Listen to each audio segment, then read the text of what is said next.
चलिए बच्चों, आज हम बात करने वाले हैं बेसिस के बारे में। बच्चों, बेसिस के बारे में हम पहले भी बात कर चुके हैं। मैंने आपको बताया था कि बेसिस ऐसे कंपाउंड्स होते हैं जिन्हें अगर वाटर के अंदर डिसॉल्व किया जाए तो वो हाइड्रोक्साइड आयन रिलीज करते हैं। लेकिन आज हम अपनी बात थोड़ा इसके आगे बढ़ाएंगे, यानी कि हम बेसिस की पहले कुछ फिजिकल प्रॉपर्टीज के ऊपर बात करेंगे।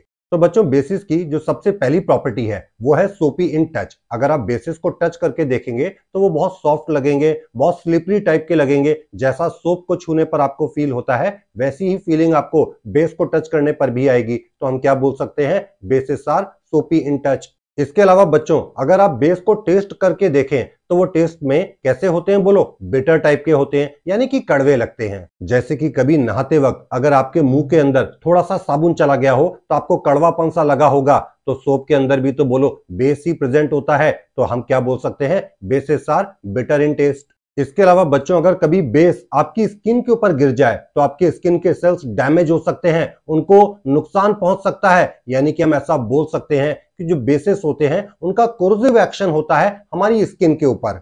इसके अलावा बच्चों, आपको एक बात और ध्यान रखनी होगी कि अगर आप बेसिस को कभी भी वाटर के अंदर डिसॉल्व करें तो क्या होगा? वो आयोनाइज हो जाएगा, कैटायन और एनायन में ब्रेक हो जाएगा। अभी कैटायन तो कोई भी हो सकता है, मगर एनायन कौन सा मिलेगा? Hydroxide ion. तो अब हम यहां पर क्या देख रहे हैं कि हमें यहां पर कैटायन और एनायन देखने को मिल रहे हैं। तो बोलो, अगर मैं इस वक्त इलेक्ट्रिसिटी पास करना चाहूं तो मैं कर सकता हूं, क्योंकि इलेक्ट्रिसिटी फ्लो कराने के लिए हमें क्या चाहिए? चार्जेस, जो इस वक्त हमें दिखाई दे रहे हैं। तो बच्चों, इसका मतलब हम ऐसा बोल सकते हैं कि अगर हम बेसिस का एक्वस सॉल्यूशन लेते हैं तो उसके अंदर हमें चार्जेस देखने को मिल जाएंगे, जिनकी मदद से हम इलेक्ट्रिसिटी कंडक्ट कर सकते हैं। तो हम क्या बोल सकते हैं कि एक्वस सॉल्यूशन जो बेस का होता है वो इलेक्ट्रिसिटी कंडक्ट कर सकता है। तो बच्चों, ये तो थी बेस की कुछ फिजिकल प्रॉपर्टी, और चलिए अब हम बेसिस की कुछ केमिकल प्रॉपर्टीज की तरफ भी ध्यान दें। तो बच्चों, केमिकल प्रॉपर्टीज में हम सबसे पहले देखेंगे कि अगर हम एक बेस को एसिड के साथ कंबाइन करते हैं तो क्या होगा। तो इसके बारे में तो आप पहले से शायद थोड़ा बहुत जानते हैं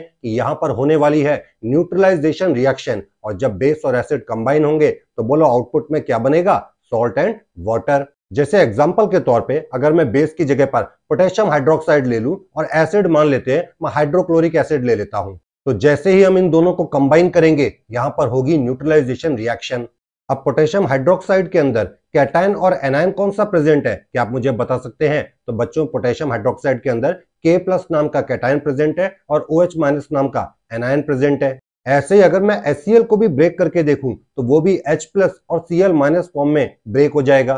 तो आप दोनों के कैटायन और एनायंस को आपस में कंबाइन कर दें, तो जब K+ कंबाइन होगा Cl- के साथ तो बोलो क्या बनेगा? पोटेशियम क्लोराइड नाम का सॉल्ट।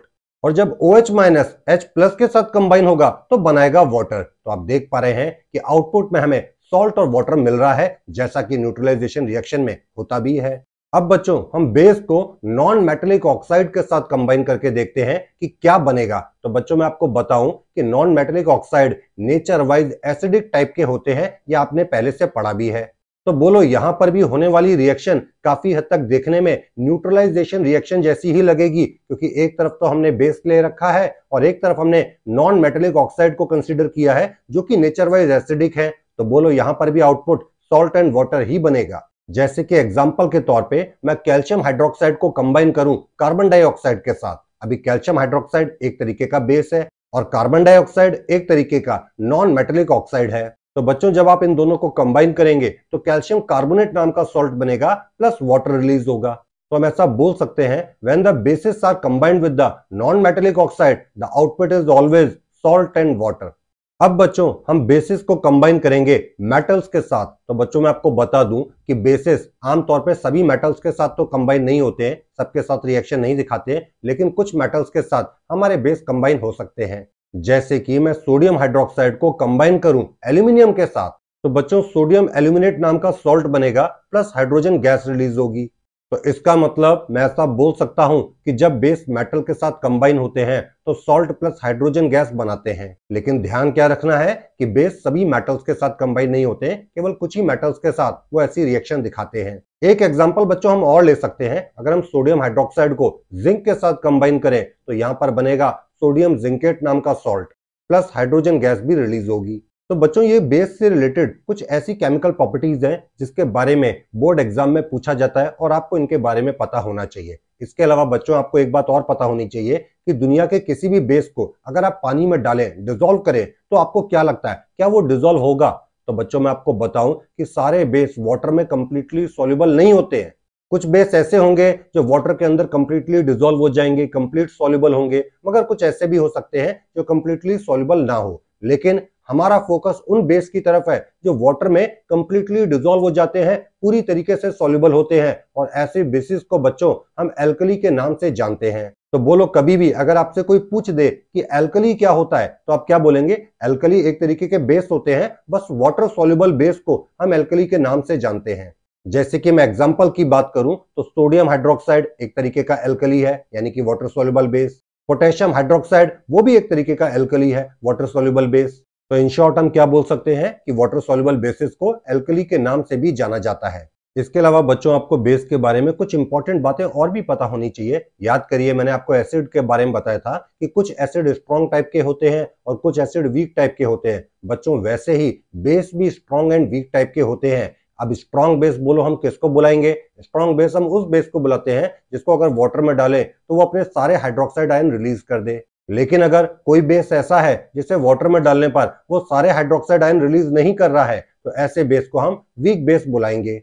जैसे कि बच्चों मैं आपको कुछ स्ट्रॉन्ग बेस के एग्जांपल बताऊं। सोडियम हाइड्रोक्साइड एक तरीके का स्ट्रॉन्ग बेस है। पोटेशियम हाइड्रोक्साइड ये भी एक तरीके का स्ट्रॉन्ग बेस है। और ऐसे ही अगर मैं आपको कुछ वीक बेस के एग्जांपल दूं तो कैल्शियम हाइड्रोक्साइड एक वीक बेस है, मैग्नीशियम हाइड्रोक्साइड एक वीक बेस है। तो बच्चों आपको एक बात ध्यान रखनी होगी कि जैसे कि acid strong and weak type के होते हैं, वैसे ही बेस भी स्ट्रॉन्ग एंड वीक टाइप के होते हैं। अब बच्चों हम यहाँ पर बात करने वाले हैं सॉल्ट के बारे में, और सॉल्ट के बारे में भी मैं आपको एक डेफिनेशन पॉइंट ऑफ व्यू से पहले ही बता चुका हूं कि सॉल्ट वो आयनिक कंपाउंड्स हैं जिनको अगर हम वाटर में डालें तो वो भी कैटायन और एनायन में ब्रेक हो जाते हैं। लेकिन अगर आप उनके कैटायन की तरफ देखेंगे तो वो कैटायन H+ वाला नहीं होगा, उसके अलावा कोई और कैटायन होगा। और अगर आप एनायन की तरफ देखेंगे तो वो OH- वाला नहीं होगा, उसके अलावा कोई और होगा। तो ऐसे कंपाउंड, ऐसे आयनिक कंपाउंड जिनको अगर हम वाटर में डालें तो वो कैटायन अदर देन H+ दें और एनायन अदर देन OH- दें, ऐसे आयनिक कंपाउंड्स को बच्चों हम सॉल्ट के नाम से जानते हैं। तो चलिए इन सॉल्ट की भी कुछ जनरल प्रॉपर्टीज के बारे में बात कर लें। तो पहली जनरल प्रॉपर्टी तो बच्चों यही होगी कि सॉल्ट एक तरीके के आयनिक कंपाउंड होते हैं। इसके अलावा बच्चों दूसरी प्रॉपर्टी की बात करें तो ये जो सॉल्ट होते हैं ये जनरली क्रिस्टलाइन इन नेचर होते हैं, यानी कि क्रिस्टल फॉर्म में आपको देखने को मिलेंगे। हाँ, कुछ सॉल्ट ऐसे हो सकते हैं जो क्रिस्टलाइन फॉर्म में ना हो, लेकिन ज्यादातर सॉल्ट बच्चों क्रिस्टलाइन फॉर्म में ही देखने को मिलते हैं। इसके अलावा बच्चों आपको एक बात और ध्यान रखनी होगी, क्योंकि यह सॉल्ट एक तरीके के आयनिक कंपाउंड है, इसका मतलब ये कैटायन और एनायन के कॉम्बिनेशन से बने हैं। तो बोलो, इनके बीच में ज्यादा लार्ज अमाउंट में इलेक्ट्रोस्टैटिक फोर्स भी होगा। भाई, चार्जेस के बीच में जो फोर्स लगता है उसे हम इलेक्ट्रोस्टैटिक फोर्स बुलाते हैं। अब क्योंकि हमारे सॉल्ट के अंदर कैटायन और एनायन दोनों प्रेजेंट हैं, तो यहाँ पर इन पॉजिटिव नेगेटिव चार्जेस के बीच में हाई इलेक्ट्रोस्टैटिक फोर्स भी होगा। तो इसका मतलब इनका मेल्टिंग और बॉइलिंग पॉइंट भी बहुत हाई होना चाहिए। अगर आप इन कैटायन एनायन को दूर करना चाहते हैं बाय गिविंग द हीट, तो आपको बहुत ज्यादा हीट प्रोवाइड करनी होगी। इसका मतलब हम ऐसा बोल सकते हैं कि हमारे सॉल्ट्स के जो मेल्टिंग और बॉइलिंग पॉइंट होते हैं वो बहुत ज्यादा हाई होते हैं। इसके अलावा बच्चों अगर आप इन सॉल्ट को भी वाटर के अंदर डालें तो क्या होगा? भाई, इसके भी कैटायन और एनायन अलग अलग हो जाएंगे, आपको पॉजिटिव नेगेटिव चार्जेस दिखने लगेंगे। तो फिर आप इनसे भी इलेक्ट्रिसिटी को कंडक्ट करवा सकते हैं। मतलब सॉल्ट के एक्वा सॉल्यूशन से भी इलेक्ट्रिसिटी कंडक्ट हो सकती है। इसके अलावा बच्चों अगर मैं सॉल्ट के नेचर के बारे में बात करूं तो आपको क्या लगता है, सॉल्ट नेचर वाइज एसिडिक होता है, बेसिक होता है या न्यूट्रल होता है? तो शायद आप में से कुछ बच्चों को लग रहा होगा कि सर सॉल्ट तो न्यूट्रल होगा, लेकिन बच्चों मैं आपको बताऊं ऐसा नहीं है। सॉल्ट एसिडिक भी हो सकते हैं, बेसिक टाइप के भी हो सकते हैं और न्यूट्रल भी हो सकते हैं। तो अब आपके दिमाग में क्वेश्चन आ रहा होगा कि हमें कैसे पता चलेगा कि कोई सॉल्ट एसिडिक है या बेसिक है या न्यूट्रल है? तो बच्चों उसके लिए एक बहुत बेहतरीन तरीका है जिसके ऊपर मैं बात करूंगा। देखिए, वैसे तो सॉल्ट को बनाने के कई डिफरेंट प्रोसेस या तरीके हो सकते हैं, लेकिन अभी मैं थोड़ा न्यूट्रलाइजेशन प्रोसेस के ऊपर ध्यान दे लेता हूं।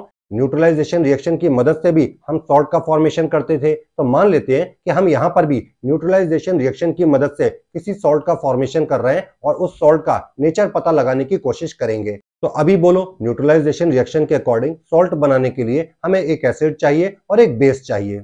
और ये एसिड और बेस जो आपने यहाँ पर लिए हैं, ये नेचर वाइज स्ट्रॉन्ग भी हो सकते हैं और वीक टाइप के भी हो सकते हैं। तो बच्चों मान लेते हैं अगर आपने स्ट्रॉन्ग एसिड लिया है और स्ट्रॉन्ग बेस कंसीडर किया है तो इनके कॉम्बिनेशन से जो सॉल्ट बनेगा वो नेचर वाइज न्यूट्रल होगा।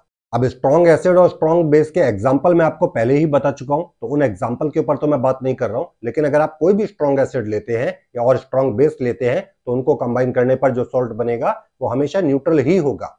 इसके अलावा बच्चों अगर आप एसिड स्ट्रॉन्ग लेते हैं मगर बेस वीक टाइप का लेते हैं तो जो आपका सॉल्ट बनेगा वो नेचर वाइज एसिडिक होगा, यानी कि जिसका भी नेचर स्ट्रॉन्ग टाइप का होगा हमारा सॉल्ट भी उसी को फॉलो करेगा। तो हमारा एसिड यहाँ पर इस वक्त स्ट्रॉन्ग है मगर जो बेस है वो वीक है, तो हमारा सॉल्ट बोलो किसके नेचर को फॉलो कर रहा है? एसिड के नेचर को फॉलो कर रहा है, इसीलिए हमारा salt nature wise acidic type का दिख रहा है। अब बच्चों यहीं पर अगर मैं बेस को स्ट्रॉन्ग ले लूं लेकिन एसिड को मैं वीक टाइप का कंसीडर करूं तो जो सॉल्ट बनेगा वो नेचर वाइज बेसिक टाइप का होगा। लेकिन बच्चों मुझे बताओ तब क्या होगा जब मैं एसिड और बेस दोनों वीक टाइप के लूंगा, तो आपको क्या लगता है क्या बनेगा? क्योंकि दोनों में कोई भी इस वक्त स्ट्रॉन्ग नहीं है, तो बच्चों मैं आपको बताऊं कि इस केस में जो सॉल्ट बनेगा वो नेचर वाइज एसिडिक भी हो सकता है, बेसिक भी हो सकता है और न्यूट्रल भी हो सकता है। वो आपके एसिड और बेस की स्ट्रेंथ पर डिपेंड करता है। तो बच्चों ध्यान रहे, ये जो मैंने आपको प्रोसेस बताई है इस प्रोसेस की मदद से आप ये पता कर सकते हैं कि आपका सॉल्ट नेचर वाइज एसिडिक है, बेसिक है या न्यूट्रल है। इसके अलावा बच्चों कई बार आपके सामने सॉल्ट फैमिली के बारे में भी बात हो रही होगी, तो आपको पता होना चाहिए कि सॉल्ट फैमिली का एक्चुअल मतलब क्या है। तो देखिए मैंने एक तरफ कुछ सॉल्ट को मेंशन किया है, अगर आप इनके कैटायन की तरफ ध्यान से देखें तो आप देख पा रहे होंगे सभी में सेम टाइप के कैटायन इन्वॉल्व हैं, सोडियम सोडियम सोडियम। तो हम क्या बोल सकते हैं ये सारे सॉल्ट सोडियम फैमिली को बिलोंग करते हैं, क्योंकि इन सब के कैटायन सेम है। भाई जिस टाइप का सिमिलरिटी हमें देखने को मिलेगा उसी टाइप के हम फैमिली मान लेंगे। अगर हमें एनायन एक जैसे दिख रहे होते तो हम उसके नाम से फैमिली का नाम रखते। अभी यहाँ पर हमें कैटायन सेम टाइप के दिख गए हैं तो हमने कैटायन के नाम से फैमिली का नाम रख दिया। तो सभी जगह पर हमें सोडियम दिख रहा है कैटायन के नाम पर, तो हमने इस फैमिली का नाम क्या रख दिया? Sodium family. लेकिन वहीं पर बच्चों में कुछ ऐसे सॉल्ट कंसीडर करूं जिनके एनायन एक जैसे हों, जैसे कि क्लोराइड क्लोराइड क्लोराइड, तो मैं क्या बोलूंगा ये सॉल्ट किस फैमिली के हैं? क्लोराइड फैमिली के सॉल्ट हैं। तो बच्चों शायद आप समझ रहे होंगे कि जो भी चीज उनमें सिमिलर होगी कैटायन या एनायन, उसी के नाम से हम सॉल्ट की फैमिली का नाम रख देते हैं। तो बच्चों उम्मीद करता हूं कि बेसिस एंड सॉल्ट का कॉन्सेप्ट आपको अच्छे से समझ में आया होगा। और अब हमें बात करनी है एसिड बेस इंडिकेटर के बारे में, लेकिन उसकी बात हम अपने अगले पार्ट में करेंगे।